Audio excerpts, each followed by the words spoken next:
Hi everyone, we are back again to continue with learning. The topic is risk and return, and we will continue from where we stopped in our last lesson. Remember, we are talking about risk and return on investment. Return on investment. In our last lesson, we defined investment. We saw why individuals, why institutions invest. We answered the question, why do we invest? Why do we invest? And we say that the reason why individuals or institutions invest is so that the individuals or the institutions can earn return, can make return, can earn return, can generate income on the investment or growth in the asset that the individual or the institution invests in. So there are two things. We invest so that we can generate income from investment, or so that that investment can grow. Okay, and we also say that there are two broad categories of investments. That is the economic investments or assets and the financial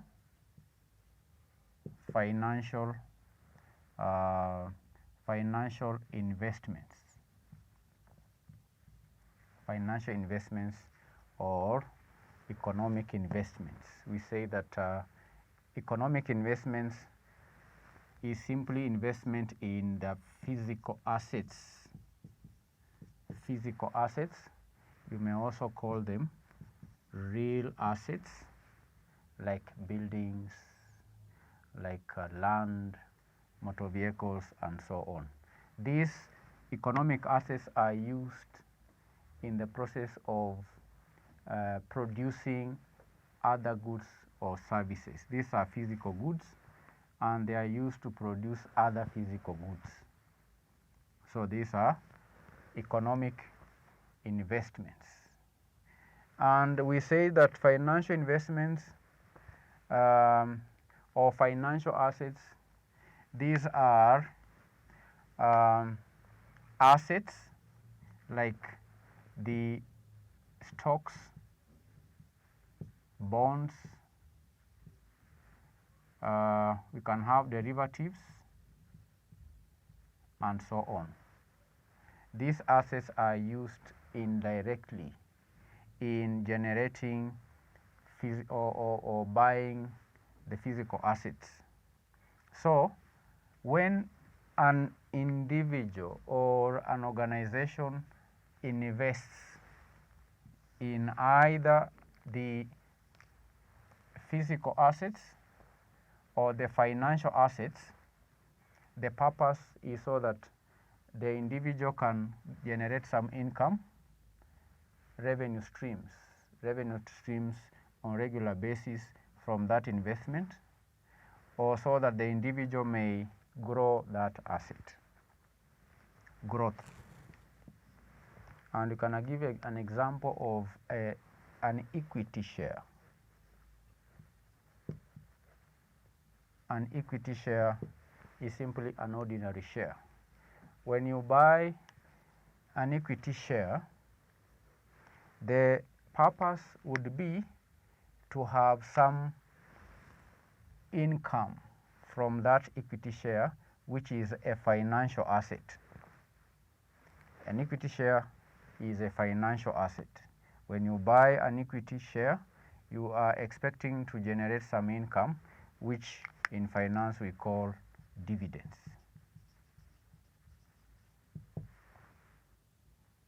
Other than dividends, which is a return on investment in an equity share, you may invest so that that share that you bought today, you may buy a share today at 100 shilling with expectation of selling it at 150 shillings.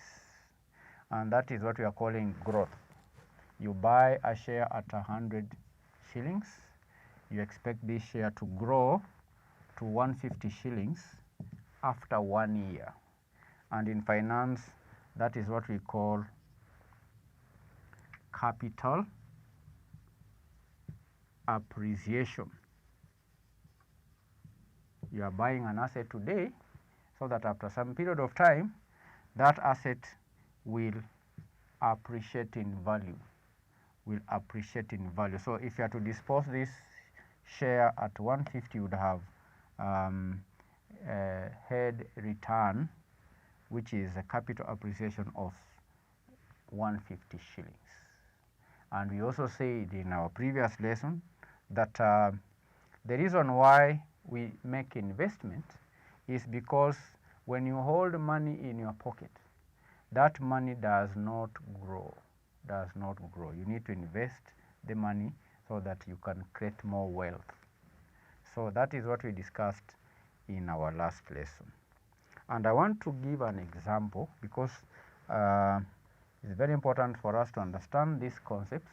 We are studying the basics in finance. We are looking at some of the most important concepts. We are talking of return and risk and return. So I want us to consider another example. I've just given one here. I want to give another example on investment in equity share. Investment in equity share. Now, supposing a person buys an equity share of a company having a face value of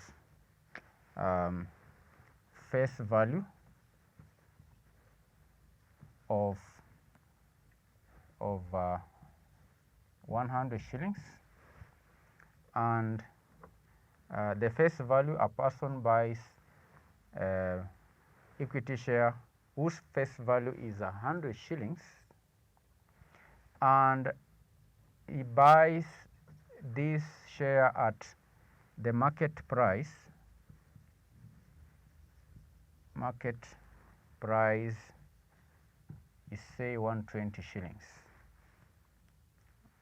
From your accounting knowledge, face value is the nominal value. The nominal value of a share is, say, 100. The market price is 120 shillings. And suppose he earns a dividend of 10 shillings. Supposing the investor earns a dividend of 10 shillings, earns a dividend of 10 shillings, the next year earns a dividend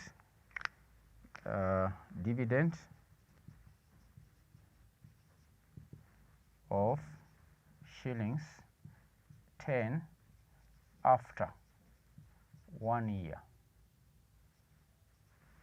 Okay, you buy a share today at 120. The book value is the face value is 100 shillings, and at the end of 1 year you earn a dividend of 10 shillings, and you dispose after 1 year. You dispose the share at shillings, say 140.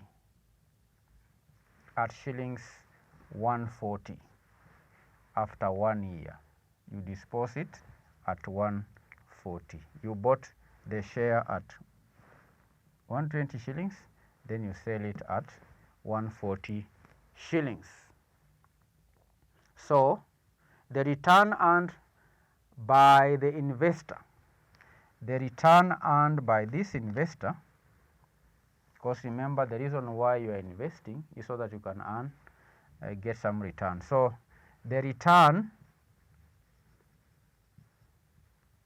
will be 1 by way of dividend, return by way of dividend, in this case is shillings 10. The return by way of dividend is 10 shillings, and return by way of appreciation, because there is dividend and appreciation. Return by way of capital appreciation. Return by way of capital appreciation will be the 140 minus 120. The dividend was bought at 120. You are selling it at 140. This dividend, I mean the share, it's not the dividend but the share. The share was bought at 120. You are selling it at 140. That means it has appreciated in value from 120 to 140, which is equal to, this is 20 shillings, which is equal to 20 shillings. So the total return will be 30 shillings. The total return in this case is equal to 30 shillings. How have we determined the return? The return on equity share can either be in form of the dividends or capital appreciation. So the total dividend plus capital appreciation is equal to 30 shillings. 30 shillings. And remember the initial investment. The initial investment here, the initial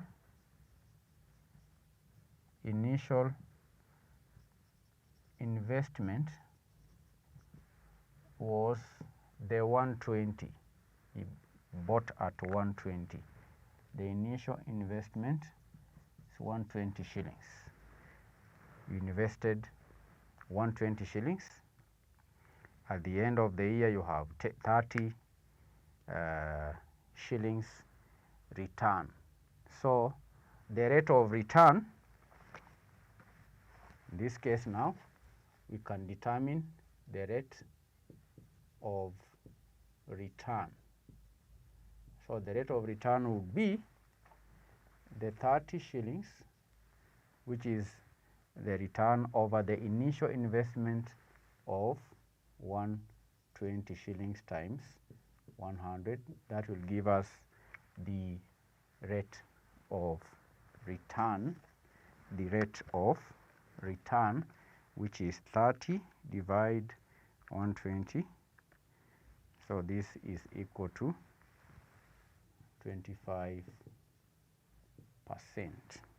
So this 25% is an actual return. Actual. This is the return that was actually realized. The investor bought the share at the start of the year at 120 shillings. Then at the end of the year, the investor earned income, dividend of 10%. Then at the same time, the investor disposed of the share, thereby getting what we are calling capital appreciation of 20 shillings, giving us an actual rate of return of 25%. But I need to remind you that at the point of buying this share at the start of the year, the investor may not know how much the share will earn in terms of the dividend and capital appreciation. He can only anticipate based on many factors like the prevailing market conditions and so on. You can only anticipate, can only expect. in this case, assuming that this investor expected dividend of 15 shillings per share at the end of the year, and the investor expected capital appreciation of, say, 25 shillings per share. Okay, when buying, the investor hoped that the dividend will be 15 shillings per share, and he was expecting maybe to sell the share and get appreciation, capital appreciation of 25 shillings, giving us here 40 shillings. So you can see now the expected return in this case. This is actual rate of return, and the expected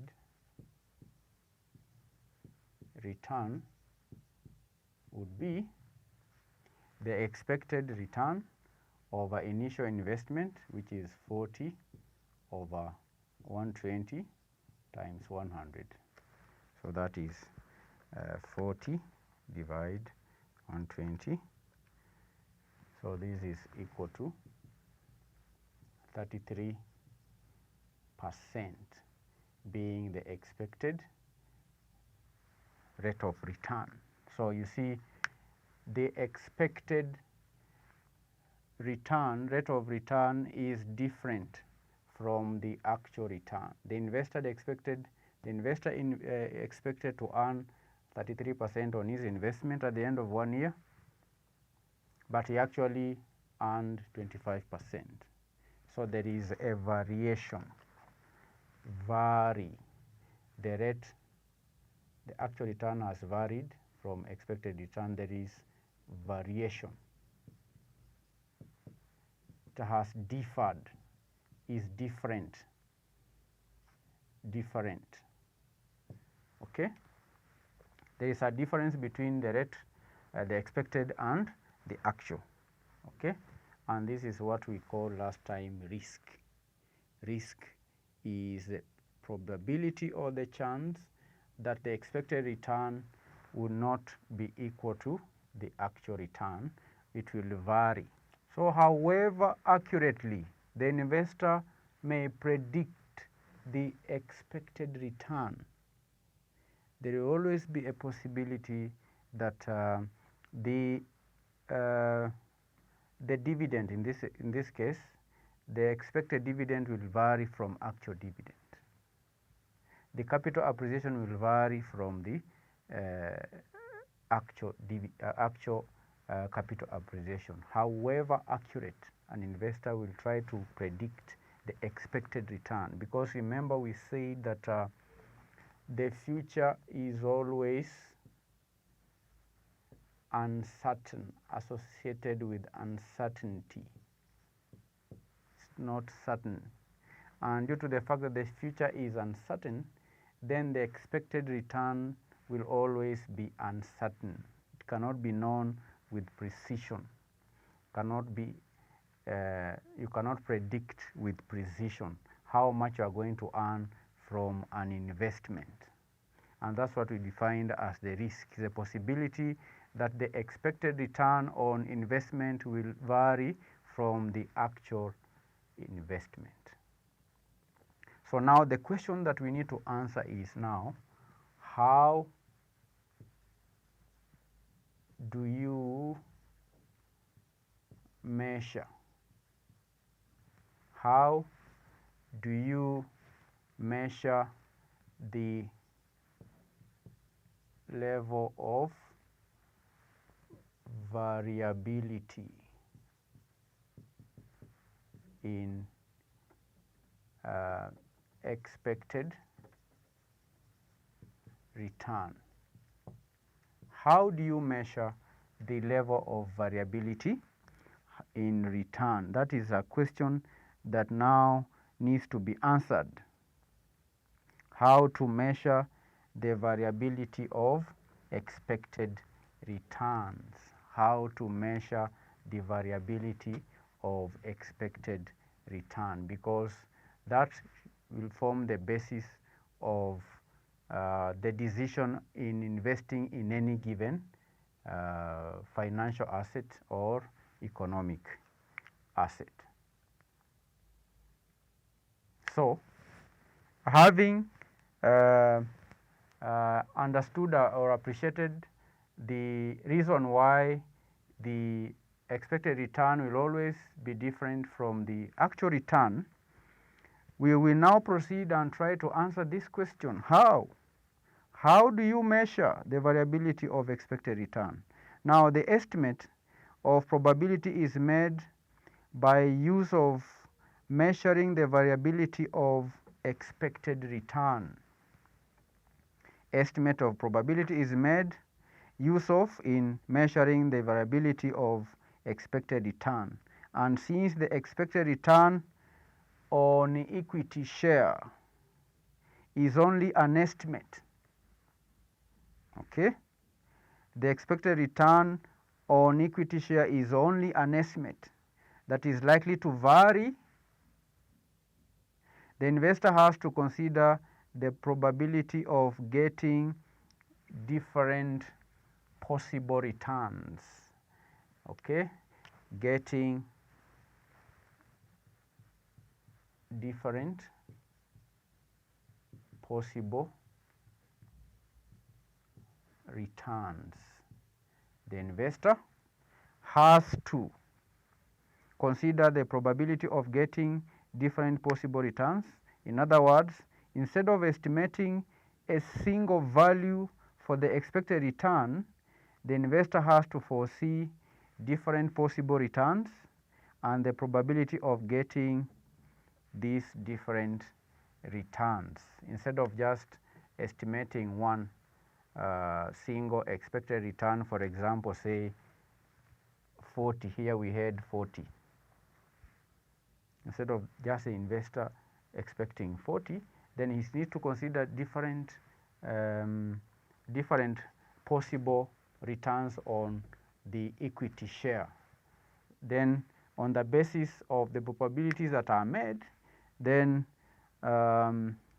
the task of assigning probabilities for different possible returns will also, we need to note that that will also not be an easy task. Assigning probabilities for different possible returns, assigning probabilities for different possible returns. The task of assigning probabilities for possible returns is not an easy task, because the investor has to study the past performance of that asset. Is also supposed to consider the expected performance. He has to consider other factors, the economic factors, the market conditions, the general prevailing conditions, the macro environment in which the company operates, the trend, the political environment, the socio-cultural factors, and so on. So assigning probabilities for expected returns is not an easy task. And considering all those factors, the investor has to be the investor has to consider all those factors in doing that. But here we are going to look at just an example of the possible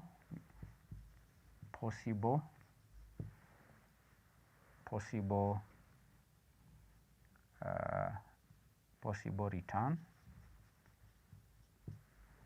abbreviated as R1, and you can say these are fictitious figures we are going to assign here, and probability of the return. For example, you can say 25%, 30% return, 40% return, 50% return, 60% return. You can say the possibility of earning 25%, the probability for earning 25%, we can assign, say, 0.1. The probability of earning 30%, we can assign 0.25.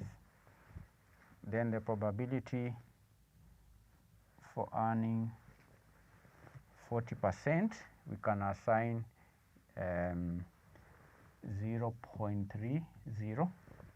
The probability for 50%, we can assign it at 0.25. Then lastly, the probability for 60% return will be the difference, which is 0.1 plus 0.25 plus 0.3 plus 0.25 minus 1. This will be 0.1. So that we have 0.1 plus 0.25 plus 0.3 plus 0.25 plus 0.1, giving us total of 1. So these are what we mean by assigning probability to expected return, the possible return R1, probability P1, probability P1. So instead of having a single predicting or expecting a single return, the investor will come up with different returns and assign probabilities to those returns. And as I've said, it may not be an easy task, but that is how to measure the level of variability of expected return. How do you measure? You come up with different variations in the possible return, then assign the possibilities. So the rest of the work consists in arriving at statistical measures. After assigning probabilities of getting the return, this is probability of getting this return, the probability of getting the return P1. The return is 25%. Expected return at 25. The probability of getting 25%, earning 25%, is 0.1. The probability of earning 30% is 0.25. The probability of getting 40% is 0.3, and so on. So these are probabilities of getting the possible returns, which are estimates. You are estimating. And when you are estimating, you are putting into consideration many factors. The investor has to study the performance of the share in the past and has to project the performance into the future, duly incorporating the likely changes that he or she anticipates in the future. And after estimating the possible return and the probability of getting the return, it is on the basis of these two that the expected return may be calculated. The expected return may be calculated, and this expected return is a weighted average. And the weights that are used in determining that average is a probability of getting the possible return. So the expected return from an investment is a weighted average of all the possible returns. Expected return on investment is a weighted average of the possible returns, and the probability of getting the returns will be used as the weights. Okay? So the next step, we can go ahead and compute the expected return using our example here.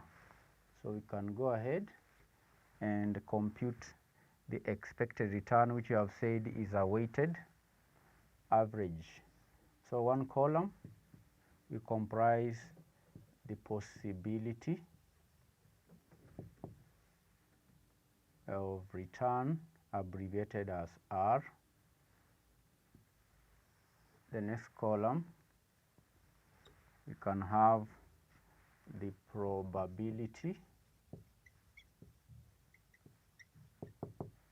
that is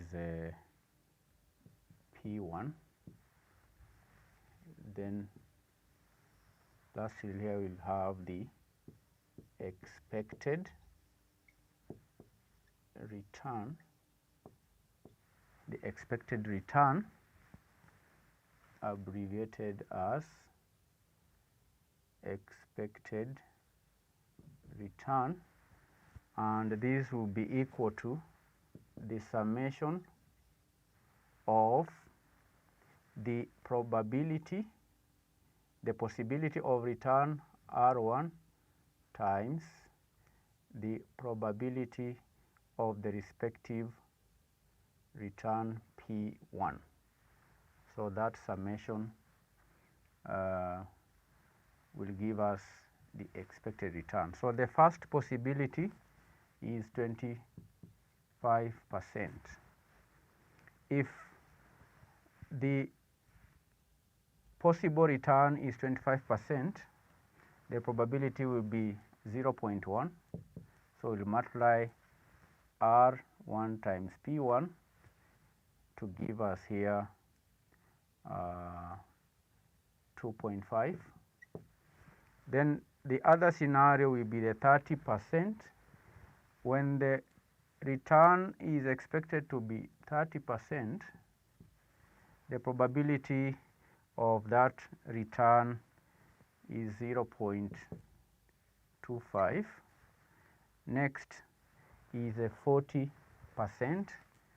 40% respective probability is 0.3. Then 50% possibility of occurrence at 50, 0.25. Then if the return is 60%, the probability of occurrence is 0.1. So we can go ahead and multiply the R1 and the P1. 25 times 0.1 is 2.5. 30%,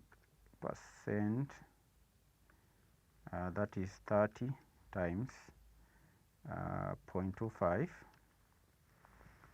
7.5%. Then we have 40 times 0.3, 40 times 0.3, this is equal to 12%. Then we have 50 times 0.25, 50 times 0.25 is 12.5. Then lastly 60 times 10% is equal to 6%. So we get the summation total 2.5 plus 7.5 plus 12 plus 12.5 plus 6. This is equal to 40.5%.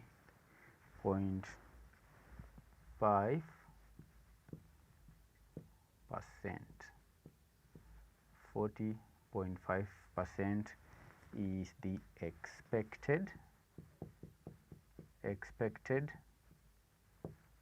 return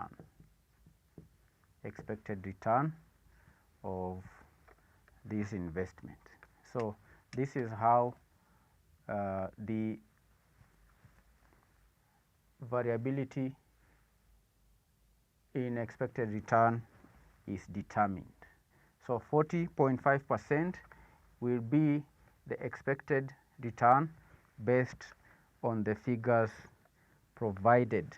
The expected return on the basis of the given data is 40.5%. That marks the end of our today's lesson, where we sought to learn how to determine or calculate the expected return on investment. We've learned that the expected return is futuristic, and being futuristic is uncertain. And for an investor to estimate the expected return, then the investor is supposed to come up with some possible estimates, possible returns.